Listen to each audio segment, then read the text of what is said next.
শুনেছি স্ত্রীর কাছ থেকে দূরে গিয়ে সর্বোচ্চ 120 দিন থাকার অনুমতি ইসলামে আছে। কথাটা কতটুকু সত্য? কথাটা পুরাপুরি মিথ্যা। 120 দিন কেন, 200 দিনও যদি স্বামীর সঙ্গে স্ত্রী একসাথে না থাকেন, কোনো কারণে হতে পারে, প্রবাসে আছেন অথবা দেশে থাকেন, একসাথে থাকা হয়নি কোনো কারণে, তো এর কারণে কখনো স্বামী স্ত্রীর মধ্যে বিচ্ছেদ সৃষ্টি হবে না।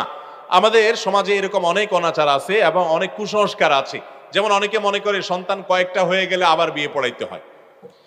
দেখেন, কয়েকটা সন্তান হয়ে গেলে বিয়ে তো আরো পাকাপোক্ত না হয়, এটা পড়াইতে হবে কেন? এগুলো সবগুলো আমাদের মন গড়া কথাবার্তা। অতএব 120 দিন, 200 দিন, 500 দিন স্ত্রী থেকে স্বামী দূরে থাকলে সম্পর্ক ছিন্ন হয়ে যায় না। তবে বিনা প্রয়োজনে বাধ্য না হলে এভাবে স্বামী স্ত্রী দূরে থাকাটা ইসলাম কখনো সেটাকে প্রশংসা করে না।